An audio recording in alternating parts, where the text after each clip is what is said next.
Yay! All right, so we're gonna go 12 to 1:30. You guys are on mute, and we're gonna record this, and you guys can get a copy of this. Just let us know that you'd like to see one. Eventually, on our website, we're gonna have a lot of education that will be non-CE, and you'll be able to see all that stuff from there. All right. And if you go on our website, you can make a free profile. I know sometimes people have problems with, they say, oh, I can't get in or my password. What we found most often happens is that you create two profiles. You create one under your work email and you create one under your personal email. And that's two separate files. They don't talk to each other. So if you come to a class and you got a certificate under your work email address, and then you go in under your personal email, log on and look for it, you're not going to find it. We have to join those together and just use one. But anytime you have a problem, you can always call Andrew directly or email us at the training events. And this is what it looks like. You go ahead and use username and password. When you get on there, it'll show that you have one class that you've registered for, but not completed. Once you complete it, if you've earned a certificate, you'll get the credit points and the certificate will be on there. Today, there's no certificate for today's class. You know, it's just a class for education for you guys. And that's what your certificate looks like. So let's get down to the brass tacks. I'm hoping that Todd joins us. I saw him log on earlier. But while we're doing that, hi, Peter. How are you? All right. So Peter has a very extensive background. You can see by his PowerPoint slide here that you know, he's an attorney at law, and I referred him a client just the other day that had an issue, and I will do so in the future, Peter. If Todd says you're okay, I don't need to do any other work because I trust Todd with his word for being in the business for so many years. Now, Peter, let me just ask you a couple of questions, and I want you to tell us a little bit about your background. Sure. How long have you been an attorney for? Is it more than a week? A little more than a week. It feels like a little more than a week. Since 1995. So you're going on 25, 29 years, something like that. So you've been doing this for a while. Now, you are mostly involved in the real estate world for your litigation and what you do? Yes. So I actually was a litigator for 11 years in real estate and general litigation. My firm does the litigation now. I handle general real estate, buyers, sellers, and lenders. That's what I focus on. I had a team of 12 people, so that's what I do every day is real estate. And when litigation occurs, my associates handle them, and it goes hand in hand with real estate. And you're located, you have offices in Manhattan and here on Long Island. Syosset and New York City. Actually, it's Brooklyn, but Syosset, West Babylon, and Brooklyn. Okay, fair enough. Anything else we should know about your background? Because as far as I know you're a real estate trainer certified by New York State. Also, you train at LIBOR. So I don't want to take too much time on that. I want to let you take over and I'll listen in. I'm gonna roll the slides when you tell me to, and maybe I'll have some questions for you. But let's welcome Peter Goodman, Esquire. All right, Peter, take it away. Thank you, Doug. I appreciate the time. We do have a lot to talk about, so I'm hoping we'll get to everything. I'm sure we will, but I want everyone to know a couple things. Number one, it's a changing time in real estate. We all know that. I am teaching another class called the Essential Guide to Real Estate for LIBOR on June 24th. Most of what I handle is exactly what we're going to talk about, representing buyers and sellers. And by taking this class, you are going to set yourself up for when August comes, because it's not that far away, it's right around the corner. If you know that everything is changing. NAR is changing all the rules, and how you get commissions is going to change. And if you represent buyers, it's definitely going to change. So being prepared is extremely important. My firm is a real estate firm, but we also, of course, like Doug said, we do a lot of litigation. But when you are working with a team, which we're going to talk about later, it should be a team that is experienced in the areas that you are practicing. Try not to let your clients use corporate attorneys for real estate transactions. That being said, let's go right into it. So I'm going to talk quickly about the major cases. I boiled it down to these two things. There are lots of cases out there. You can make your head spin if you start reading everything that's on Inman and in the Real Deal and on NISAR, and there's just so much information out there. It's overwhelming. But it really boils down to these two things that's happening right now in the real estate industry. And that's the Sitzer case, Sitzer versus National Association of Realtors, and the United States, which is the Department of Justice versus the National Association of Realtors. What the Sitzer case did that started everything is they took the NAR's clear cooperation and participation rule and they put it on trial. Essentially, the findings were that those rules, which we're going to talk about in a minute, were violated, and those rules violated the Sherman Antitrust Act. And as a result, because they lost the case, NAR lost, they agreed in a settlement that they were going to, number one, stop requiring brokers to offer compensation to buyer agents. So we all know, generally, you put the property on MLS, and if you're the listing agent, you offer a certain percentage of the commission to a buyer, or an agent that brings a buyer, and that's how it's worked for years and years. So no longer can that be done on MLS. So commission offers cannot be made on MLS. You cannot condition membership into an MLS on offering compensation to anyone outside of any other real estate agent. Also, a lot of times buyers agents may have suggested that buyer agency services were free because they were getting their commission from the listing side. Can't do that anymore. NAR also agreed to implement the following. All buyer agreements will have to be, all agents working with buyers will have to have buyer agreements.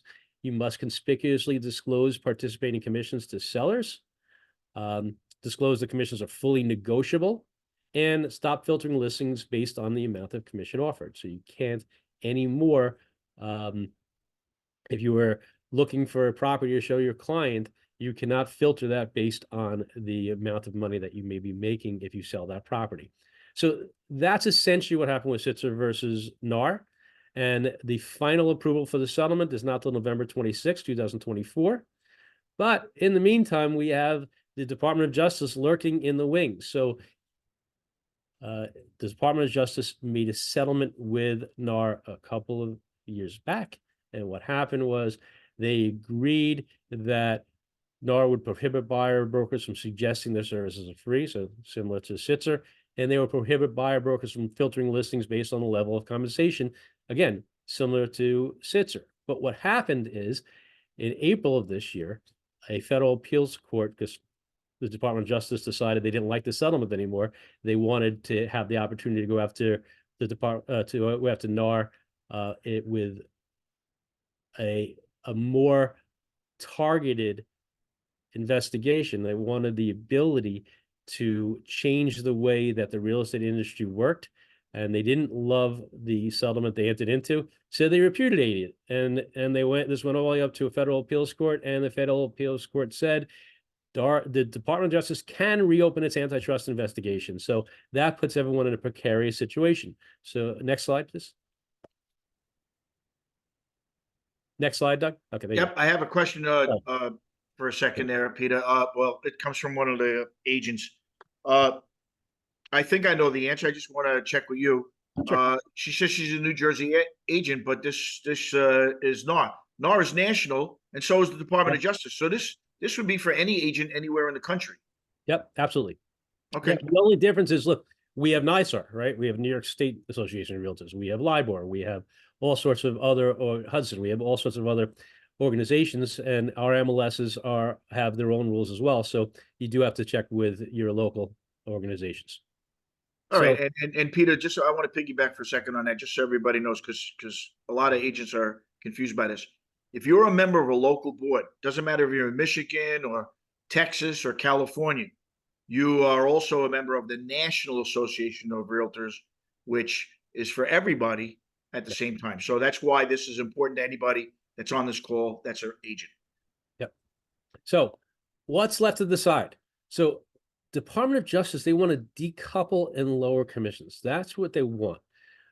If the buyer must request payment from the seller, there's no possibility of steering because the payment would only happen if the buyer submits an offer. more diversity in buyer representation, changing business models to flat fees, grossing up the sales price, etc. So essentially what they're saying here is they just want buyer agents and seller agents. They don't want the seller being able to even offer a commission, a listing agent to offer a commission to someone that's bringing a buyer. They don't want that at all. They want to decouple them completely. That's not really what happened with Sitzer, and we're going to go into what the new rules are for listings now when you're representing a buyer.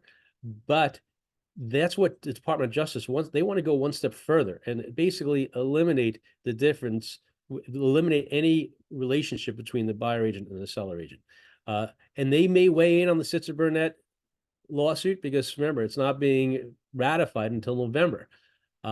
They also may have a completely separate track and they may just relitigate completely against NAR. But we don't know what's going to happen. So we're just going to have to wait and see. But being prepared, understanding these issues is really what's going to get you to the opportunity to be a better agent and to continue to be successful in this business. There are copycat lawsuits. The suits are significant because of the damages, but there is an attempt to join all these cases together. So that's not something I would worry about too much as a everyday agent, but it is something that NAR and the leadership is going to have to worry about. So next slide, please. So Peter, before we get onto this here, if they're looking to eliminate the difference between a seller's agent and a buyer's agent, if I'm an agent, who are my fiduciary responsibilities to? Are all buyers now only customers? Can I ever have a fiduciary with them? Only if they pay me? So here's the good question. So here's the issue. Even in today's world, you still have a listing agent has a fiduciary obligation to a seller. A buyer's agent has a fiduciary obligation to a buyer. A dual agent has a fiduciary obligation to both buyer and seller. So those fiduciary agencies aren't going to change. I think what's going to happen is you're not going to have dual agents anymore. You're not going to have broker agents, which is somewhat unique to New York. You're not going to, so dual agent with designated rep, you're not going to have, I think you're just going to have sellers and buyers agents. I think that's what DOJ wants. This is all based on what they've been saying. Right now, that's not what's happening. If the Department of Justice does not weigh in on what they want to happen and there isn't a future change in policy, then we're going to have what the National Association of Realtors is promulgating for the new rules starting in August, and that's what we're going to go in. So I only want to focus on the here and now only because we can't predict the future. We can make assumptions, but we're not going to. I don't want to predict the future, but I do want to make sure that everybody is ready for August because at least that's step one. If anything else changes, we'll have to jump on and do another one of these and revamp everything we said. But why is this all a problem for real estate agents? And I don't judge, whether this is good for the industry or bad for the industry. I'm taking a wait and see attitude. I know the initial reaction of most real estate agents I've spoken to is that this is terrible. But look, when anything changes, there's always opportunity, and that's the idea here. Opportunity is when people are leaving the business because they think something is bad, or people don't really know how to react in the business because of a changing environment. Well, that's when someone takes opportunity and makes millions of dollars, right? So why can't that be you? You just having the education, understanding how to play within the new guidelines, that's what's going to give you that power to be successful. So why is what is happening now a problem? Well, according to the Department of Justice and what the jury found in the Sitzer-Burnett case and these other cases that have all been finding in favor of the sellers, is that the rules as they are today impose anti-competitive restraints that inflate commissions and lead to higher prices. The rules ensure that all buyers agents are paid the same. So no matter the skill level of the broker, they get the same amount of money, which is true if you think about it. If you are a listing agent in today's world and you're getting a 6% commission, you offer out 3% to someone that brings a buyer. It doesn't matter whether that buyer's agent is bringing their first deal ever or they've been doing this for 25 years, they're getting that 3% commission. So skill level doesn't matter is one of the arguments that DOJ made. Buyer agents should have their fees set by the marketplace by the buyers rather than by the seller and the listing agent. The current fee structure rewards the buyer broker when the ultimate price is higher. And again, there is some truth to that. If I have a fiduciary obligation, Doug was just talking about fiduciaries, a fiduciary obligation to the buyer when I represent the buyer, and I have to get the lowest price possible. Well, I'm going against my own interest, my own pocket, right? If I know that I can get the price down $50,000 because of some defect in the house, but that's going to come out of my commission percentage as well because I get a percentage of the sales price. Well, that is potentially a conflict between my own interest as an agent and the interest of the buyer. Nominal commissions allowed by NAR rules are a fiction. So one of the things NAR argued in these cases is they said, well, you can offer 0%. You can offer $1 to someone that brings a buyer. But the reality was when they did the research, there was no one that was offering a small commission or nominal dollar commission that was getting anyone to see their houses. Sellers who offer smaller compensation are at a disadvantage as buyer brokers steer clients to properties that offer higher commissions because they're making more money. So I think this is all somewhat self-explanatory, this slide, and this is the reason why we had these lawsuits and why Department of Justice is taking its position. So what's the current state of affairs? As of August 2024, no longer can a listing agent make an offer of compensation to buyer's agents through the MLS. So you cannot say, I have a property, it's a 6% commission, or you're not gonna say what your commission is. You say, I'm offering 3% to anyone that brings a buyer. Can't do that anymore. Commission those, though, can still be negotiated off of MLS.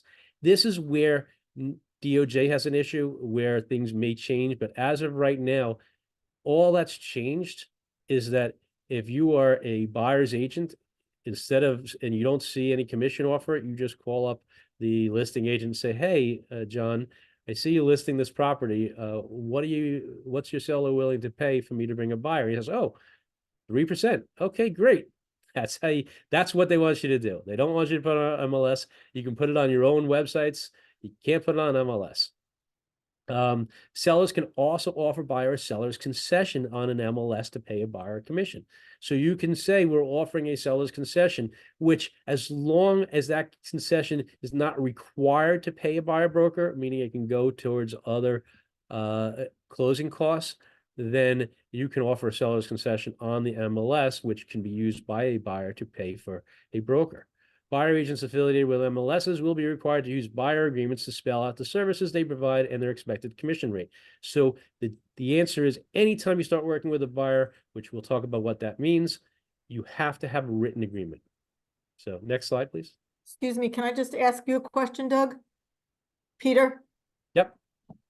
If you call up the listing agent and the listing agent says, yes, I'm offering 2.5% commission to you as a buyer's agent, do you then get that in writing? I would suggest you do. I would suggest you get an email from them at that point. Okay, thanks. Okay. Anytime, look, I've had one of the things we do in our litigation practice is we fight for agents that didn't get a commission. And one of the things that happens a lot of times is there is a verbal conversation, and a verbal conversation, while enforceable, it's hard to prove. Right. Okay, thank you. So Peter, I just made you a co-host. Go ahead and accept that because you can then see the chat box.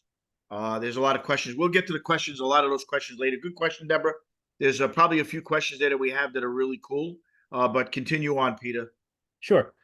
You just, like I said, interrupt me whenever you want. It's fine. I'm happy to I want to answer. do a group of about 5 or 6 questions at one time.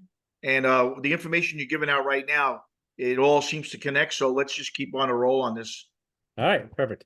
So implementing the new rules, compensation. And by the way, I have a hunch that the majority of questions that are being asked will be answered in this presentation itself. But I'm used to roundtables, so by all means jump in. So all agreements must include a conspicuous disclosure that compensation is not set by law and is fully negotiable, because the lawsuits, they felt that everyone was sticking to a 6% commission, that it wasn't clear what was being paid by whom. So everything must be conspicuous now. You have options though, and this is mostly focused on buyers, right? This is almost entirely focused on buyers. You can charge your buyer a fixed fee. You can charge your buyer a commission on whatever the price is, or however you want to work that commission. You can do a seller's concession that we talked about. You can take a portion of the listing broker compensation, which is how traditionally everyone worked. But it has to be objectively ascertainable. You can't just say, look, whatever I get from the seller is what I'm going to take. I'm not going to charge you anything extra, Mr. or Mrs. Buyer, which is what a lot of people have done in the past. So if you work out a compensation package with the buyer that you're working with, you have to have a defined number. You can't just say it's whatever I get from the seller. So there is, and it's funny. So what the question we just asked was the question it's begging to answer next is, well, what happens if I just take the money from the seller and the seller says, I'm giving you 2.5%? Well, if the seller says I'm giving 2.5% and you have a buyer broker agreement that says I'm only getting 2%, you're stuck with the 2%, unfortunately. Next slide. So that's the problem, because you have to have them sign the agreement up front. And if you do a flat fee, and sometimes they're looking at $800,000 houses, and then they go, oh, I like this one better, and it's 1.2 million, you're better off doing a percentage than a flat fee. Better off doing a percentage, or you can do an open listing. You can also have, so we're going to see later on, the agreements can be as specific as one house. So you can just, every house you can have a new agreement for. So there are ways that you can be creative with that. So let's talk about the next slide. Let's go to All the right, next slide. before we go to the next slide there, Deborah, I'm putting you on mute. Todd's on. Todd, unmute yourself for a second. I got a question here, Peter, about the seller's concession. We use the seller's concession only for closing costs. How is the seller's concession included here for fees for the agent? So traditionally, you didn't use the seller's concessions to pay. You use them for standard closing costs, to pay your Right. mortgage fees, right? To pay your title fees. Now you can use them to pay for your broker fee. So you can include a seller's concession. So if the seller is looking to net $300,000 and you can get the house appraised for $320,000, right? What you would do is you could say, look, the buyer's agent can say, listen, the seller's only looking at $300,000. I'm gonna offer them $300,000. We'll gross up the sales price to $310,000, and we'll use a seller's concession to pay my $10,000 commission. Todd, are you unmuted yet? Okay, we'll come back to that. Oh, there it is. Hey, Todd. Hey, Todd. So apparently this is a rule or a law that changed, and I was unaware of it on the mortgage side. Is that something that you were aware of with the seller's concession, that it can now be used towards commission? Yeah. So Fannie Mae, Freddie Mac, and FHA folks have for once, backed us, and they now say that you can add the realtor commission and the seller's concession along with a normal concession. So, for example, if we were doing a $300,000 sale in New York on an FHA loan, we'd be allowed. Last year, we were allowed to do $18,000. Now, in that sale, if there's 2% going to the buyer's agent, we can now do 6 plus the 18,000. So you can add in the complete commission into an FHA conventional loan. We don't. Now, I want to put up a possible red flag there, Peter, and you tell me, Todd. Obviously the house has to appraise, because if it doesn't appraise, Sure. then the buyer's agent's going to be stuck, and that's so on a temporary in this market where we've done so well, with raising the loans for the seller's concessions when agents allow that. We haven't had issues with the appraisals, but in a market where the values are coming down, then we're back to square one, where it would be difficult. But for now, we seem to be okay because the market's still really hot. Yeah. All So right. one answer to that also, Doug, I'm sorry to interrupt you, but one quick answer to that one too, that you should, is that a buyer agent should have that factored into their agreement, saying if the house does not appraise and I can't get the full concession, then my fee is still, you'll pay it out of your pocket, or my fee is X. You can Sure, Peter, and I agree with that. And you know, generally speaking, that's probably going to be 10% of all agents that are experienced enough to make sure that that's in there, even if their brokers don't tell them, it should be in there. But you're absolutely right; they should be asking that question. Hey, if it doesn't appraise, we've taught that for years. Hey, do you have the extra money to pay for the house if you want, and all that kind of stuff. But Todd, one last question. I'm going to let you go, and I'm glad you're on the call with us. How long ago did that change? I thought I saw something from FHA and VA come through a little while ago, but I didn't read everything on there. But what about conventional? Is conventional going to be part of that also? Well, it's actually the opposite, Doug. So conventional Fannie Mae and Freddie Mac loans and FHA are okay. VA loans are not okay at this Wait, point. hold on a sec. One sec. I don't want to. They just changed that 2 days ago.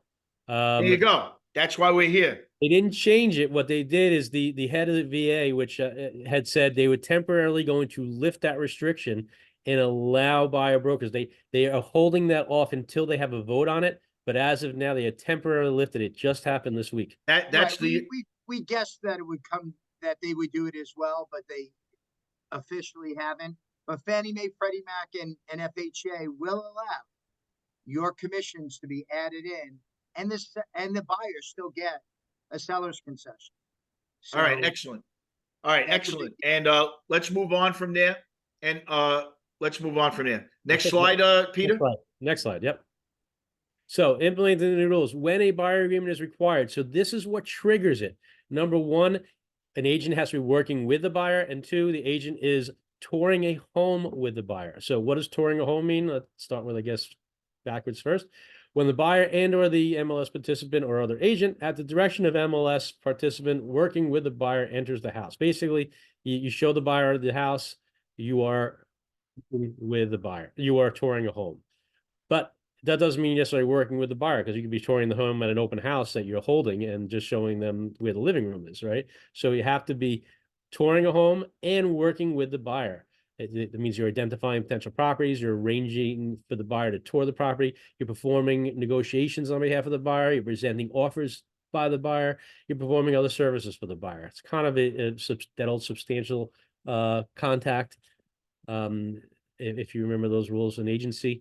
But at the end of the day, you have to be working with the buyer and touring a home. That's what triggers you to need to have a buyer agreement before you do those things.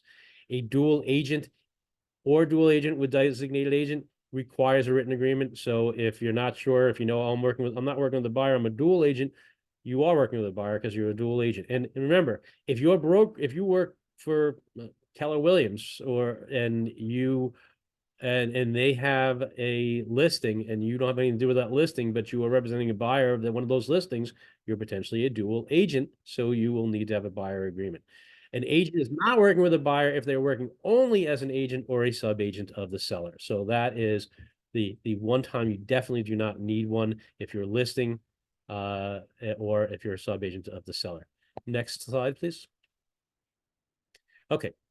So limitations and benefits. So this is part of what we talked about before. So you can limit your agreement where you can say it's any type of professional relationship. So you don't have to you can think outside the box. You can agree to an exclusive where you're exclusive representing the buyer. It's just agency where if the buyer finds a house on their own, right? Or you can do non-agency, sub-agency. You can do any kind of agency agreement with a buyer.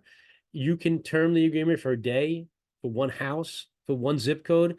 You can be very creative and Your speaker that we're listening to? Do you want me to see if mine is louder? So if you want to reach out to, if you want to speak to a buyer who contacts you and they don't want to sign an agreement, say, look, if it's just this house you want me to show, I can show you this house. I can work on an agreement just for this one house. Type of services provided, you can limit it to say, look, I'm charging a flat fee for a certain amount of showings and negotiations, presenting offers.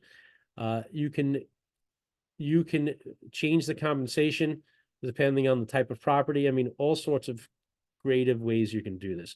And this visit, there are benefits. All parties certainly benefit from understanding their duties, right? The expectations and duties are on paper for everyone to see. Information and cooperative compensation offers, inform the buyers before showing a property whether there is an offer of cooperative compensation. So basically, you're telling your buyer if there's already an offer from a seller. Executed agreements are legally binding. So we've all heard that the buyers are liars. You take buyers out to 100 different properties, and then they go to an open house and make an offer, and you're not there at the open house, and you don't get commission, right? That won't happen. So that's a really good thing, because you'll have an executed agreement that's legally binding. And you're telling your buyer you can protect confidential information, which can help you negotiate on your buyer's behalf. And that's all in writing. Next slide, please.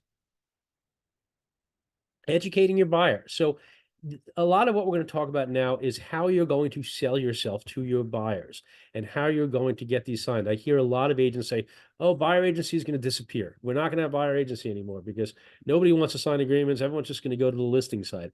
I don't know that that's true. Obviously, the jury, so to speak, is still out on that.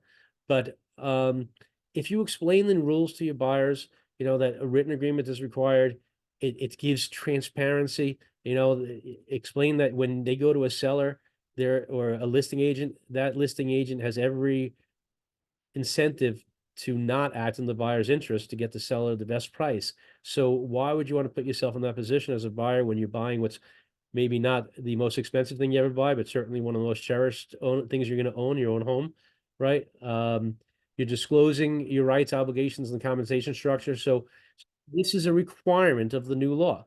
Cooperative compensation helps make professional representation more accessible, decreases costs for home buyers because you're getting them a better deal. You're working in their best interest, and your fees may be a little bit lower, but you also are getting guaranteed fees as opposed to just taking buyers out with no agreement.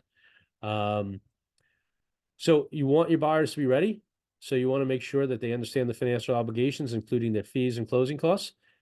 This is showing your knowledge. When you show yourself to be a source of information that is accurate and that is useful, your buyers are going to want to sign with you. I see buyers agents all the time with exclusive buyer agencies. It happens regularly. There's no reason why, if you're concerned about it as an agent, why you can't get these agreements signed.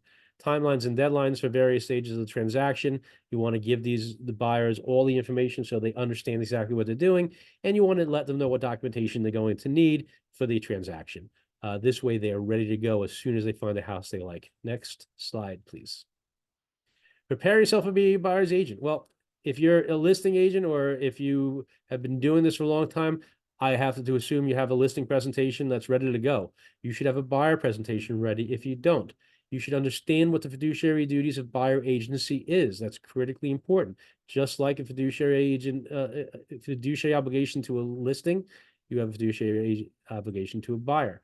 Understand the market and have geographical expertise. I can't tell you how many times I've been told when a client of mine is looking at a certain area, oh, you should go to this agent. This agent's been working in that community forever. They know everything. Everybody knows them. Making yourself an expert in a specific market is a benefit to you. Have your documents ready to sign. Have your buyer agency agreements. Have your buyer brokerage compensation agreements, different versions. Have everything in, online or in your briefcase, however you want to work, but have them ready to go. Use technology to enhance the buyer's services. Show your buyers your worth. Next slide, please. So selling your value. So this is the question I'm getting a lot. How do we sell our value as a buyer? I'm not going to go too much through this slide, so I want to get to the team slides, and we're getting a little lower on time. But I do want to talk about it for a minute because it's the core of what we do. We, as a real estate agent, you sell. And so it's a challenge. This is a new challenge, but you shouldn't be able to have a problem selling your value. You have a track record. You understand the market. You have unique skills that you can impart to your buyers. You understand the neighborhood. You're able to explain the pricing change. Pricing changes even, block to block. I do a lot of work in Bed-Stuy over the years, and, one block to another block can be significantly different in the value of what you're buying. You can help buyers select for viewing only homes that fit their needs. You know where the future development and zoning is going to be. You can help decipher public property and tax information. You can help buyers identify their top choices. You can inform buyers that you'll always disclose known material defects in a property, which a seller's agent is not going to do for you. And you can push your seller for necessary repairs, negotiate closing costs to the client's advantage. So these are things that are simple things you can relay to your buyers and why they should be signing an agreement with you. Next slide, please. Okay, so making your buyer the best buyer to your seller, to a seller, is extremely important. Know your buyer and how to sell them, right? My buyer can close quickly. They have nothing to sell. They have all cash. They're putting down 40% and they're getting a small mortgage. They did a home equity line on the current house, so they don't have to sell. They're qualified buyers. Understanding your buyer and relaying to your buyer that how important it is for you to be able to sell them to a seller is extremely important, especially in a tight market when you have lots of people bidding for property and a listing agent is trying to decide who your best buyer is. If they're a first-time home buyer or they have a really nice family, a lot of people that are selling their family home they've lived in since they were a kid, they want to see the property go to a nice family. Make sure clients are transparent about their financial capabilities. The last thing you want to do is put someone into a property they won't be able to afford. Make sure clients, and that goes to speaking to people like Todd and making sure that Todd pre-approves your buyers. Make sure clients understand the full purchase process. They need to understand the timeframes because I can't tell you how many buyers might have lost property because they don't do the inspection quick enough, or they don't know that they need to have their down payment ready to go. Creating a flow chart, having detailed paperwork. I have a flow chart I actually give to my clients when they're buyers or sellers of any type of property that walks them through the timelines and milestones. There's no reason why you guys shouldn't have that also for your buyers. Explain the down payments. Having a standard down payment is 3.5% for an FHA, 10% or 20% down. Those are extremely important to have. If they're using a 401k for their down payment, they need to understand how that works. If they're getting a gift of down payment, they need to understand, and you need to understand how that works so you can explain that to your listing agent. Next slide, please. I beat you to it. What are you talking about? Oh, okay. Sorry. Yeah, look, I'll go back. See? There you go. Come The on. problem is I have selling your team in your process I'm not sleeping at the wheel here. All right, so let's talk about, so this is the most important thing. I talk about this when I do classes for, doesn't matter whether it's buyers or sellers, but this is what's going to changing to set you apart as a buyer's agent and being able to really put together the right team to make sure that you put your buyers in the best position to win a bid. The home inspection is extremely important. Understanding what an as-is sale is, a lot of agents think that as-is means it's completely as-is, but to an attorney, an as-is sale is that the property will be delivered with the plumbing, heating, electrical systems in working order and the roof free of leaks. You need to understand what that means versus a as-is where is, which is like an REO or a bank-owned, otherwise bank-owned property assignment of bid, things like that, where it's a total gut reno. So having your home inspector is extremely important. We always tell clients or agents they should have 3 home inspectors ready to go, because if one's not available and it's a hot house and you need that inspection done tomorrow, you need to have someone going tomorrow. They need to be experienced. They need to be available. They need to understand what FHA and VA loans require, because there are repairs that may be required on a VA loan or an FHA loan.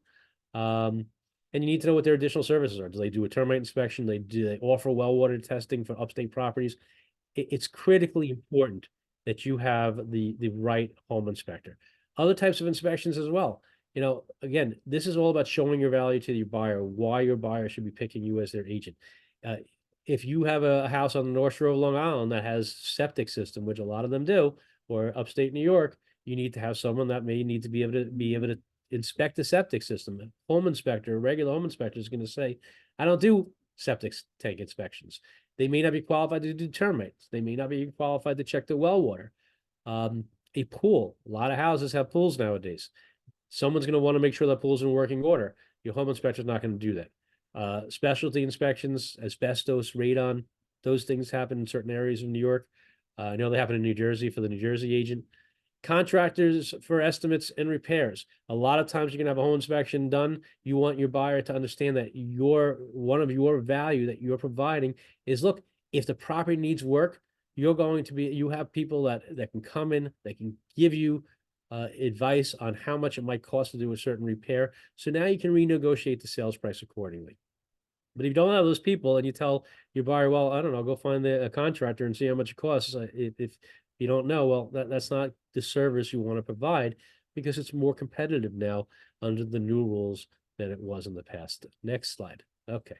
So title insurance. This is one that I just don't understand why people haven't been doing this for years.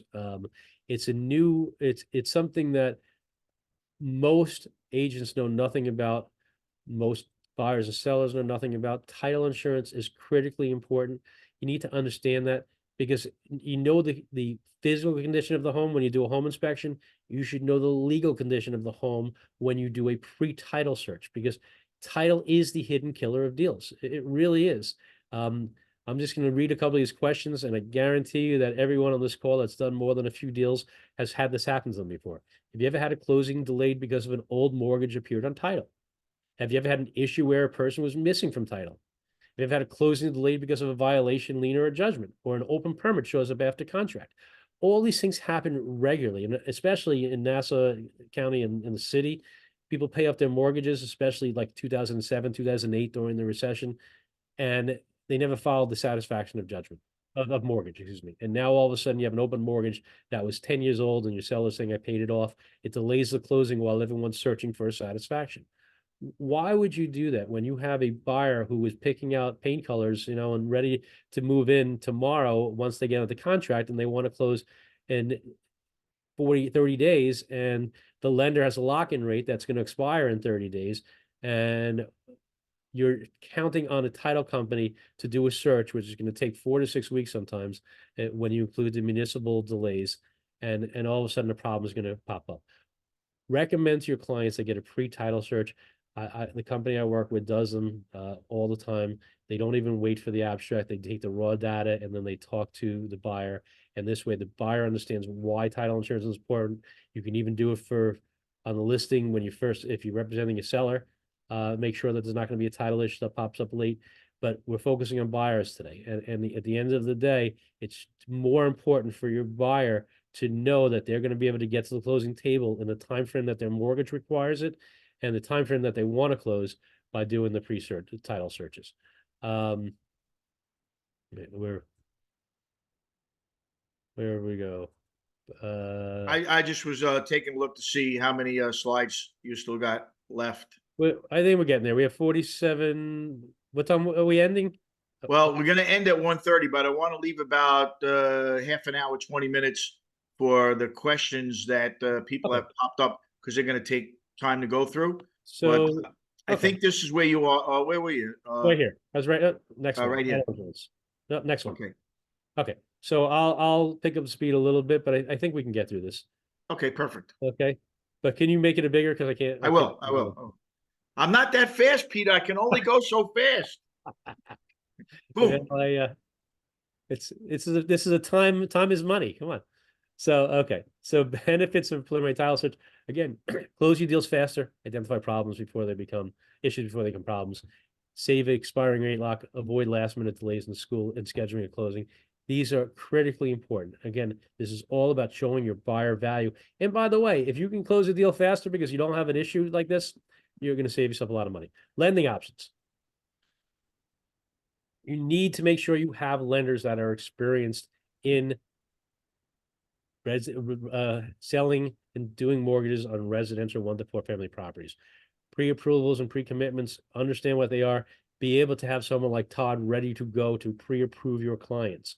Understand if your buyer is you're in an FHA area or a conventional loan, they don't have as much to put down.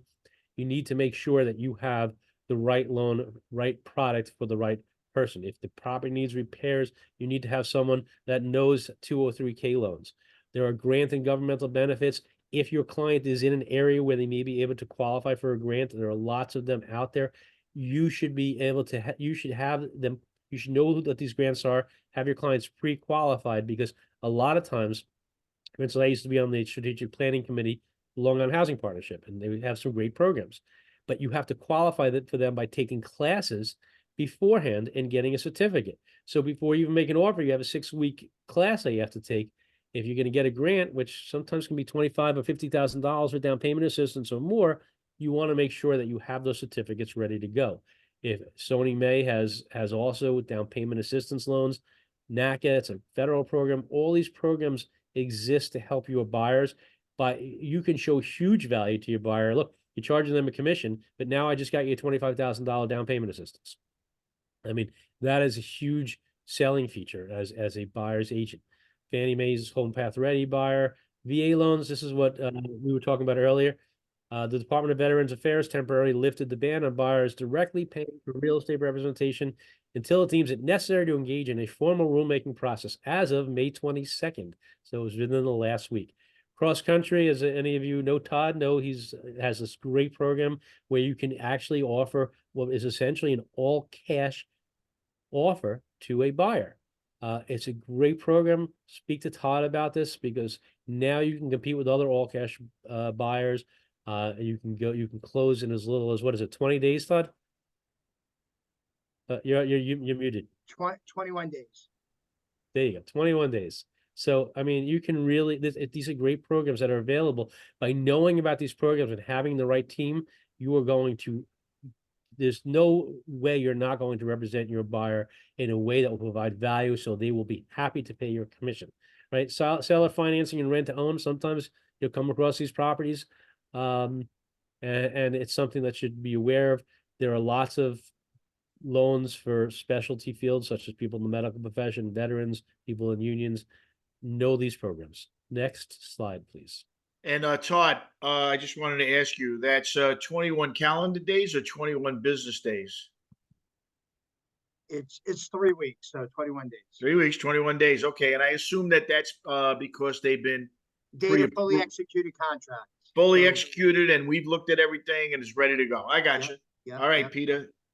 Okay, on you. so selling your teams, the attorneys. Okay, so I usually start a lot of my classes by talking about this only because my office, yes, we do real estate litigation, but we also, I have a bankruptcy partner, we have a matrimonial partner, we have a landlord tenant, we have estate, wills, trusts, and estates. Why I say that's important is because you're going to have a deal where you're representing a buyer, and the seller is selling out of an estate.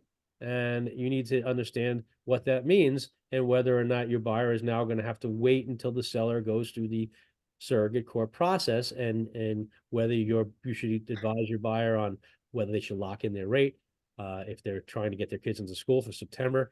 These are things that are important to your buyers, and these are where you're showing your value. So you're making sure you understand what the seller is selling so you can relay to the buyer why that's important.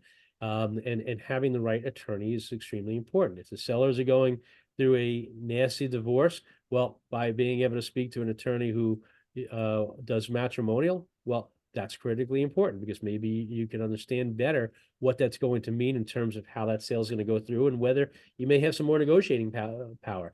If, God forbid, you have a tenant in the property what you're selling or that your client wants to buy, you need to understand what that means and how difficult it could be to get that tenant out of the property. So you explain that to your buyers. So when your buyer loves the house, they need to understand what they're getting into. And these are values you can add by having the right team, by just being able to call an attorney that you work with, or text an attorney that you work with. You know, I get these questions all the time from my clients, or from agents.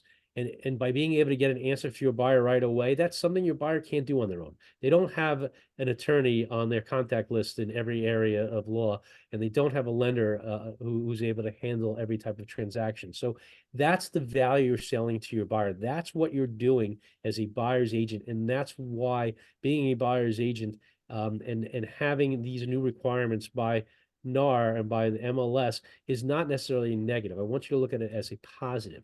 You know, experience in practice area is extremely important. You don't want to have a real estate a transaction with a union attorney. You don't want to have a real estate transaction. I've heard that a million times. Right. I used my It still union happens. attorney. It was a Happens nightmare. all the time. I get a union attorney. I can't get in touch with them for 3 weeks. By then, Yeah. right? Because they're not specialists in that area. By the Well- way, is the best time to call you between 2 a.m. and 4 a.m.? Absolutely. Yeah, absolutely. Okay. I don't believe that for a second. All right. Nice to see that you cover all of those aspects. All right. Selling your team and casualty Telling you insurance. things. That's another thing that's become more and more important. I had a deal die recently because property was next to a restaurant. It was wood frame and it had a wood burning stove. Nobody would insure it, even though the seller had insurance. The insurance company insuring the seller said, "We're not insuring this next year, but we'll only do it through Lloyd's of London, and it'll cost you $14,000 a year in insurance," which was ridiculous. So you need to understand the types of homeowners insurance. If it's a condo or co-op, you need to understand that there's a difference. It's a not necessarily regular homeowners insurance.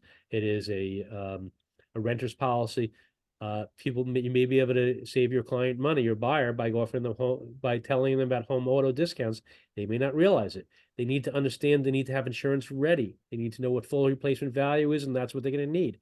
They need to understand that they may be insuring whatever they want for the bank, for their lender, but if they have a lot of, art or something like that, they should be adding money to contents. Again, this is about showing your value to your buyer.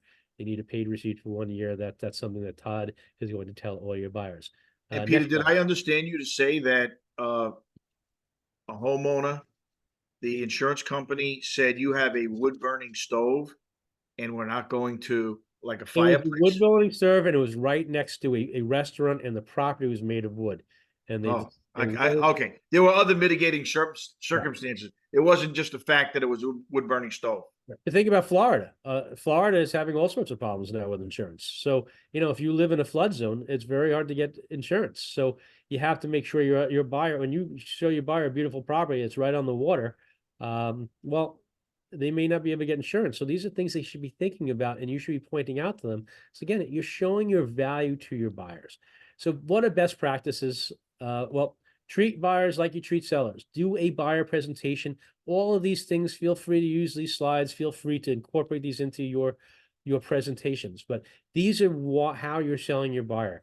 All you have to do is get your buyer interested in why you provide that value, and then understanding, look, anytime you go, Mr. Buyer, Mrs. Buyer, anytime you go to someone and you want them to show you a house, unless they're working for the seller, who is going to do everything they can to get the best deal for the seller, they're going to make you sign an agreement. So sign an agreement with someone that knows what they're doing, that can really provide value. Be ready to get the buyer broker agreement signed, ensuring payment from the buyer.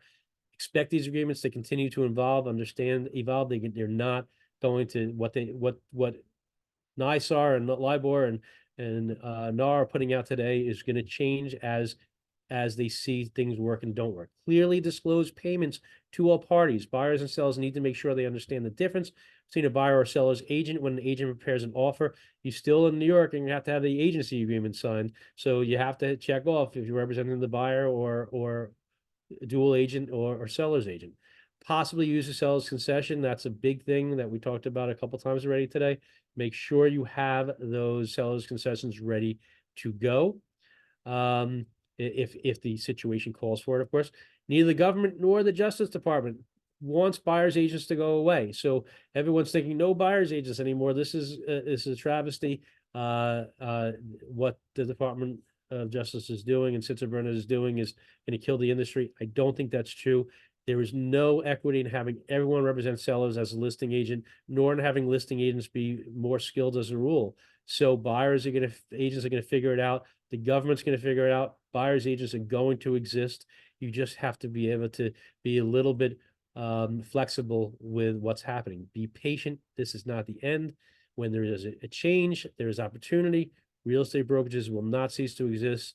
I always say, remember bubblegum shrimp, because if you guys remember from Forrest Gump, everyone's seen Forrest Gump, right? So in Forrest Gump, when they becoming shrimping boat experts, and they couldn't catch anything, and all of a sudden that huge hurricane came, and they were the only ones standing, and they got all the business, and they became millionaires. Well, that's going to happen here. Lots of people think they're going to leave the business, or they won't be able to actively work in this business because they feel that the rules are changing and they can't change with them.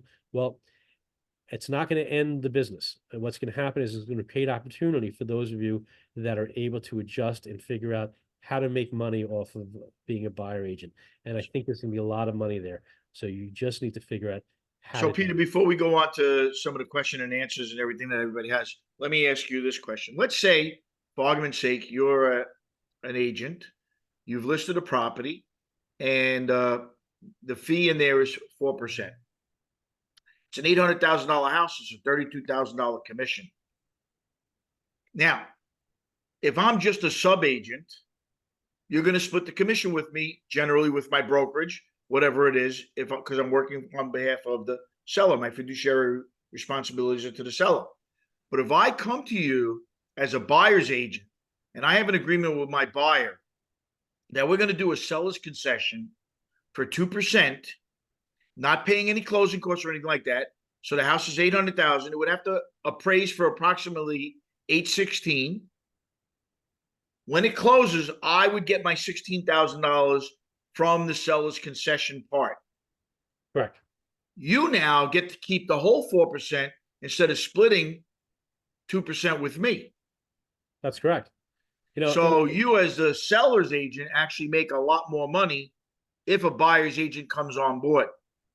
well, if the buyer's agent comes on board in that circumstance, but oftentimes I think what's going to happen is they're going to say, listen, we need to make money. We're charging our buyer 2%. So we're either going to gross up the sales price, or we're going to try to get something worked out where the seller still pays the listing agent still pays part of their commission to the buyer. I think that's what's going to end up happening, because right now you can still offer a commission to people that bring a buyer, just not on MLS. So you're going to need to be, as a listing agent, prepared for the calls from all the buyer agents saying, hey, what are you offering? And if the answer is I'm not offering anything, well, that's where I think we're going to have an issue with Department of Justice, because the Department of Justice wants people not to steer. They don't want a buyer's agent only showing properties where they're getting a higher commission. So what's going to happen is if the buyer's agent calls the listing agent who says, I'm not offering you anything, I think, like it or not, people are going to steer in that situation, unless they have a buyer agency agreement already negotiated where they're getting, 2% or whatever it is from the buyer's agent. All right. So here's what I want to do. I'm going to start with John Roach. John, go ahead and unmute yourself, please. Yes, good afternoon. I had a couple of questions. I was wondering about deals that are currently under contract but might close after the August deadline, whether or not our agreements with sellers and other brokers are still intact. That was one question that I had. I did have other questions as well. I see all your questions. Yeah, let's go one at a time. Go ahead. Answer the first question first. If you're already in contract, you're okay. If you're still listing a property, or you're still looking at properties, you're not in contract, you're going to need to amend the agreements. Now, remember, this doesn't go into effect till August. So as of today, we're under the old rules. Okay, very good. If the agreement between my buyer and myself is, let's say, for 2%, but can the seller or higher, can the seller make a determination not to deal with me based on the amount of fee that I'm getting? Because they always feel that it's coming out of their pocket, no matter how you slice it or dice it. They feel if the buyer broker is getting more than they prefer to give, then they're getting less. And there's been instances right now where, let's say the fee is not one that in my instance is desirable. And even though the buyer is agreeing to pay a higher price, they don't want to have anything to do with you. Nope, we're only giving X. That's it. So the question is, if the buyer is my client and the buyer has determined to pay my commission, why can't they finance it? And can the listing broker's client say, I don't want to deal with you?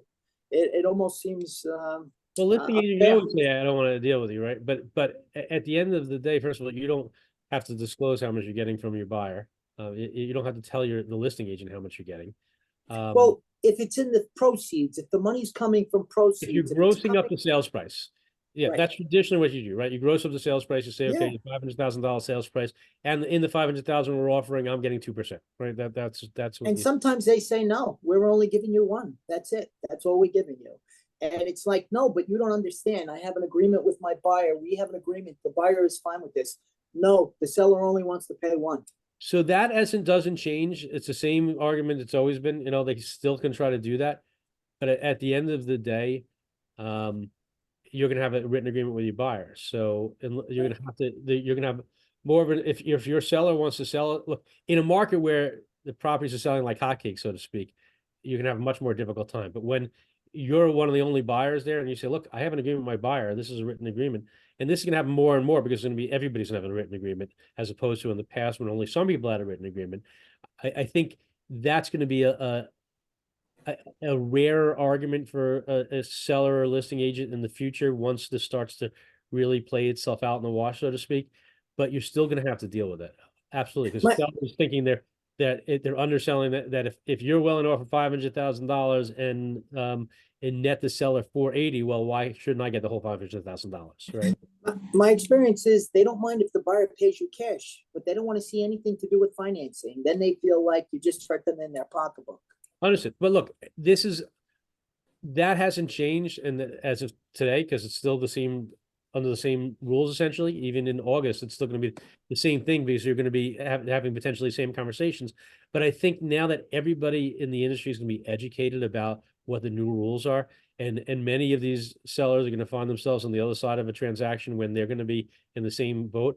I think it's going to be, to some extent, my hunch is that will be less of a problem than it has been in the past. But I really think we'd have to take a wait and see attitude on that one. So the last question, and I just want to clarify, and I think you just mentioned it. It's not illegal for a seller to pay a buyer broker a fee. It's just that fee will be determined by the realtor representing the buyer and the buyer client. But it's not illegal. You don't have to gross it up. In other words, you have to have a seller's concession, or the seller can pay like they've always paid. It's just that there's an understanding, a written understanding between the buyer and Yes, their between client. the buyer, you can have a written agreement for the buyer agent where you're not necessarily grossing up the sales price. It needs to be disclosed because, look, if you're paying a buyer agent, you have to disclose it to your lender, right? Because it's going to be on the CD that the Right. expense of the buyer. It's closing costs now, but it doesn't necessarily have to be disclosed to the seller where you're grossing up the sales price. No, in other words, the seller can pay the buyer broker fee. That's what I want to know. The seller can still pay the buyer broker fee. It just can't be offered on MLS, but the seller can still Okay, pay the buyer okay. broker fee Thank the you. way it's always been. They'll still All allow. right, John. Thank you, John. Good questions. I'm going to go over to somebody that's got a really great name here. Johnny Dallas. Johnny, go ahead and unmute yourself, Johnny. And I see that you have a question here. You want to know more about dual agency.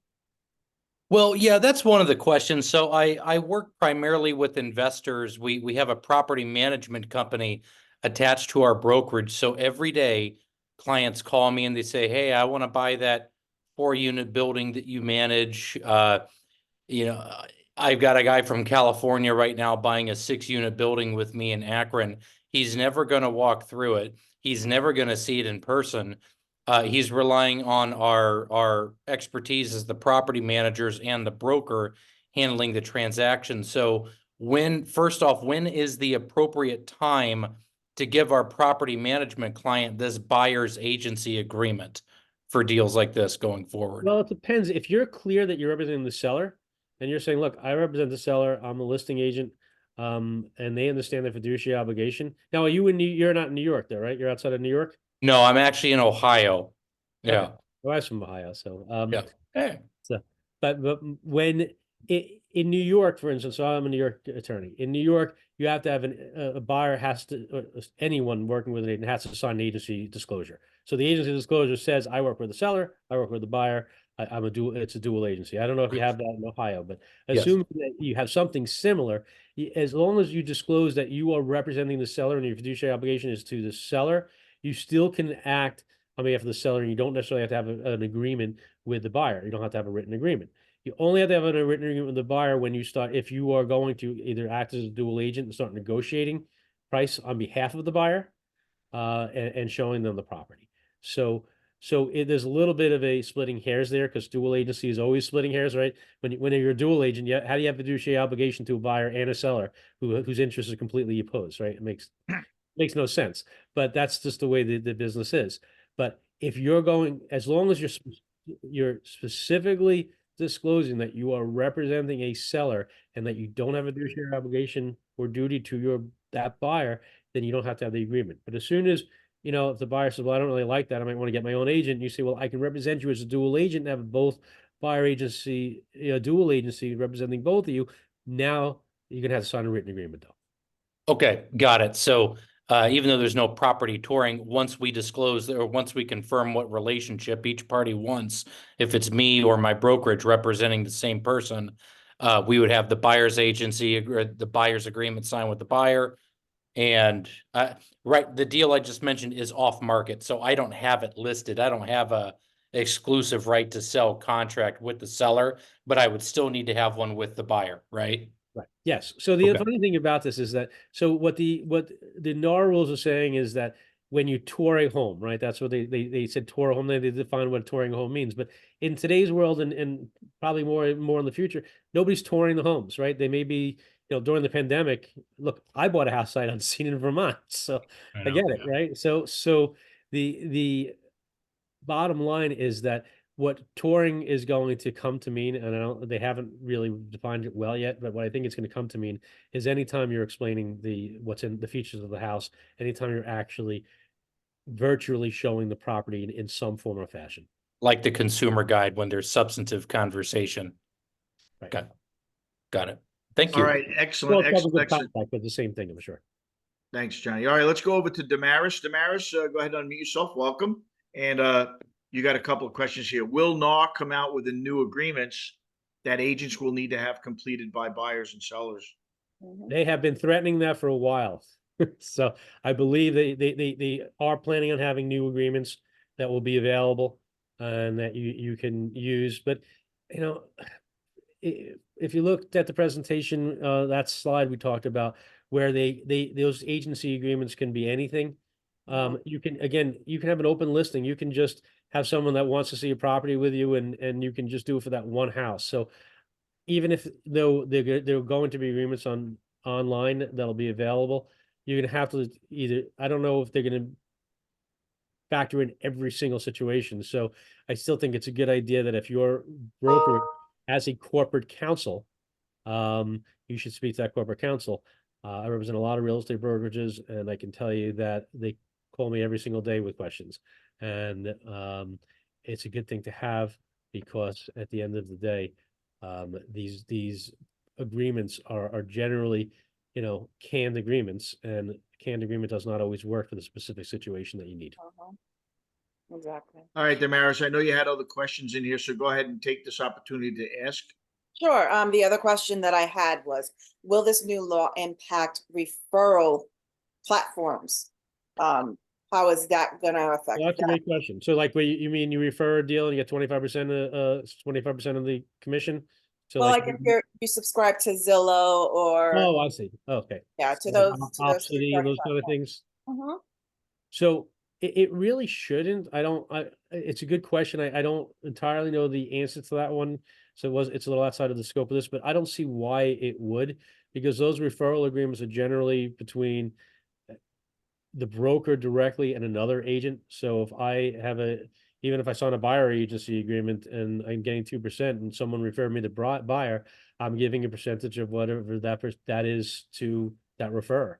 So I don't see how it would change it, but that's because that's a corporate agreement between two brokerages. Okay. All right, Damaris, any more questions? No, I'm good. Thank Okay, you. thank you. All right, just so you guys know, the fact that Peter told us the slides could go out also, I'm gonna have Andrew send out everybody a copy of the video because we got to back it up. We got to make sure it's cut right. And then he'll send out the slides also. Thank you, Peter, for that. Appreciate that. Let me see who else we got here. Deborah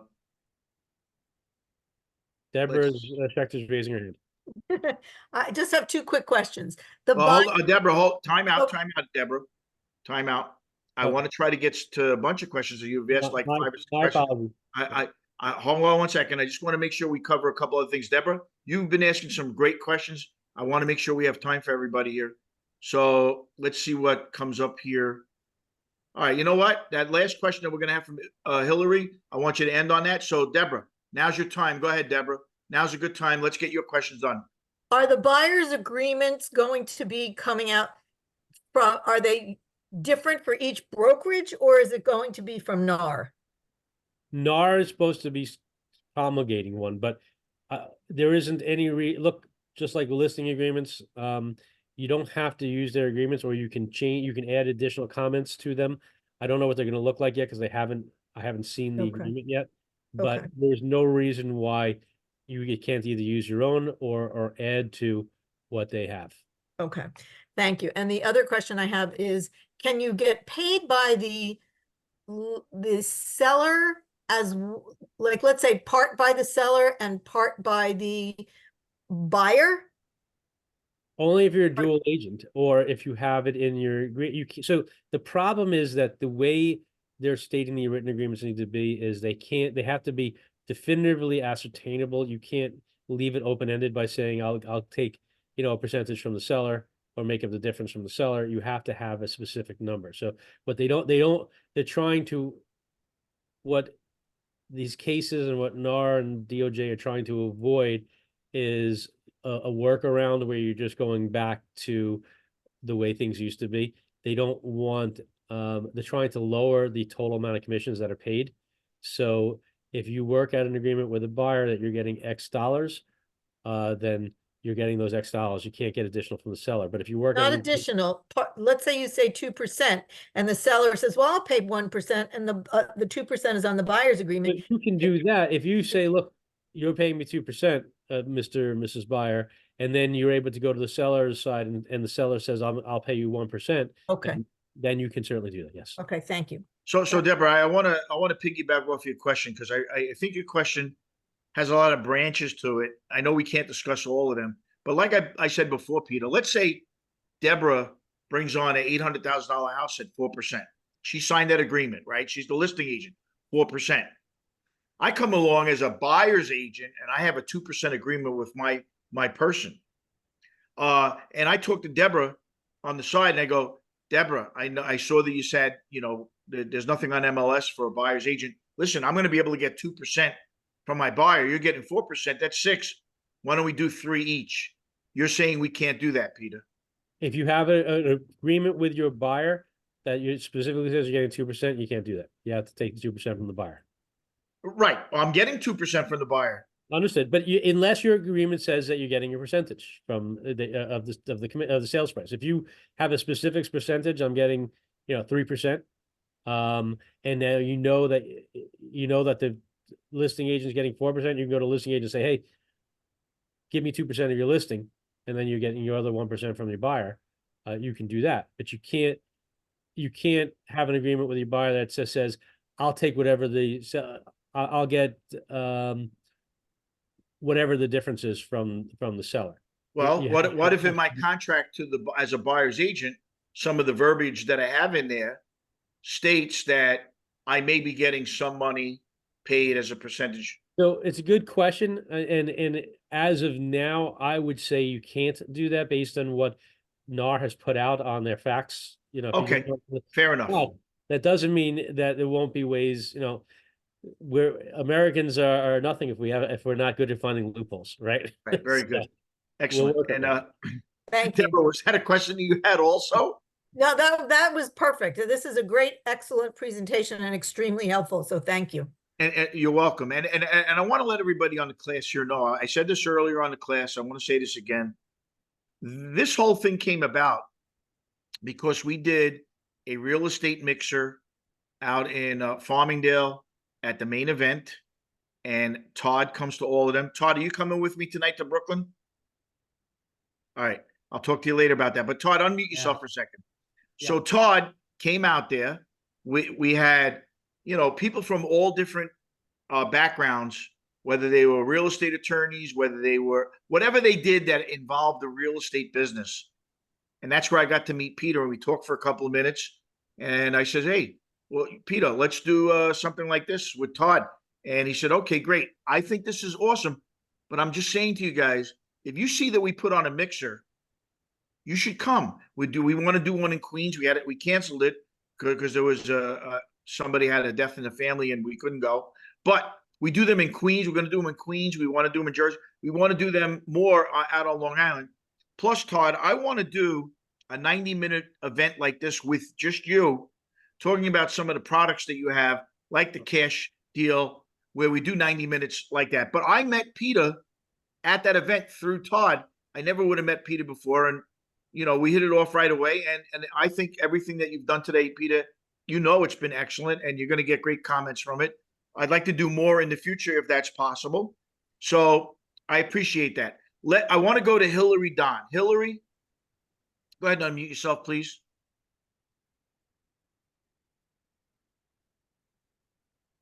Hello, Hillary. Hillary Don. Is Hillary still on with us? Let's see if Hillary's on and she's struggling there. Just give me 1 second here. Yes, she's there. All right, Hillary, I sent you a request to unmute yourself. Oh, I just figured out how. All right, Hillary. Hi, Hillary. All right, Hillary, I'm going to read your question because it's about 17 paragraphs long. It's a couple paragraphs. Oh, and add to it whatever you want. So, Peter, this is for everybody in the class. Hillary wrote, what if a buyer wants to see a FSBO, a for sale by owner, right? And the FSBO won't allow realtors to show the property. How does the buyer benefit from signing the right to represent if I can't show them certain properties? In other words, rentals, daily more, et cetera, et cetera. So you can see the question also, Peter, on your site. I don't see it, but it's in the chat. It's in the chat and it's under Hillary. And so Hillary, did I explain your question? I read most of your question there. Yes, the buyer, the ones on the buyer for sure. And I'm struggling now all the time with renters because many agents, and every day there's more, that are MLS members are putting broker exclusives. It's not even a matter of compensation. They won't even share the address. Well, so I don't think anything has necessarily changed in terms of what's going on with NAR. That's a problem you have in today's world, correct? No, it's definitely a problem. But again, if you're the tenant or the buyer, why should you sign with me? If I were in your position, I wouldn't sign with me because then I'm limited. I want to be free. Well, so that's why the agreements. So if you in the slide we were talking about how they can be open-ended. So you can exclude FSBOs. You could have an agency agreement where it's not an exclusive. And if the person is buying a FSBO or a property that a broker cannot show, you can exclude that, or you can say, look, for the time if you end up buying a FSBO, for the time, for every property I show you, I get X amount of dollars or something like that. I mean, there are a million ways to be creative about it, but even in today's world, without this agreement, you wouldn't get, if you were taking out a buyer to show them properties and they had bought a FSBO that you couldn't show, you wouldn't get a commission, correct? Correct. So it's the same thing, but I think it does actually give you a little bit of an opportunity to possibly get paid under the new rules, because if they want to see a property that's not a FSBO and you've gotten them to sign an agreement and they want to go see a property that you can't actually show them, what I would do is put a simple clause that defines what happens in that situation. Do you not get paid at all? Do you get paid just for the time that you already spent? Or does it only apply to properties that you can show? So you just limit the agreement accordingly. All right. Thank you so much and really appreciate all the education today. Thank you. Now, what's really funny is I have in my database between New York, New Jersey, and Ohio, I have about 80,000, I think it's about 80,000 agents that are in there right now. And we put this class out to all of the agents, and there's only 35 people that are on this call. It was free. We didn't charge you a dime, not 10 cents. Free education from an attorney, a high-powered attorney. This is not an attorney that just graduated school yesterday. And only 35 agents took advantage of listening in and learning things and being ready. I would imagine, Peter, if we do this class once a month, that what's going to happen is in August, after everything hits the fan and people are not sure what to do, we'll start getting 200 people on the call. And what's amazing is when we first went to webinars, when COVID first hit, we did some free classes. I had as many as 1,200 people in a class. Today, giving a free class on excellent knowledge, 35 people. So you guys are way ahead of the curve for what's going on. Todd, are you working on a deal? All I see is your blinds now. If you're available, I'd like you to say something to the class before we end. And while we wait for Todd to come back, everybody will get this tomorrow. You'll get the video, and you'll get the slide deck. There'll be no charge for that and everything like that. Peter, I want to say thank you very much for your time. You guys have his email address. If you have questions, you don't have to go through me. You can email Peter directly. You see that he handles, tenants that have stayed too long, squatters, those kind of things. You do all that kind of stuff. By the way, Peter, does your office, do you make people disappear? We don't make people disappear unless we get paid enough. All right. We're going to scratch that from the video because that's evidence that we don't want. But the thing is, Peter, your office basically handles a really full gamut of things. We look. I used to be just a real estate attorney and did real estate litigation until I became a partner here in 2016 because it is a need. I can't tell you how many times mom is selling her property because her mother passed away, and you need to go to surrogate's court, or you have two brothers that own property and they hate each other and they can't agree what to do with it, and one wants to keep it and one wants to sell it, so they end up in a partition action.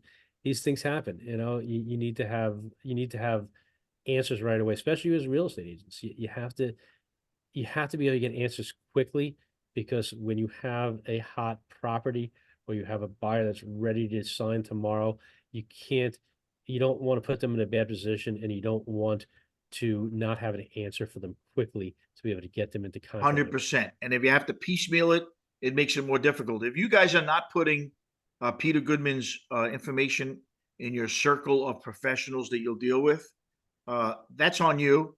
We can only bring you the education and the people to meet. Again, the mixers, these classes, soak up as much information as you possibly can. That's what our school is here for, is to help you become more knowledgeable and become more professional. We want to help you go from real estate agent to trusted advisor. When you become a trusted advisor, you can handle almost anything that comes your way. You don't have to do everything and know everything yourself. Question comes in, we get questions emailed all the time. I go, hold on a second, that's a 1031 exchange question. And I write to Dan and his partners, hey, Dan, what's going on here?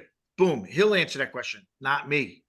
If a question comes up with a tenant or something like that, or a will or state, we can go to Peter now for those kind of things. So, Peter, thank you very much.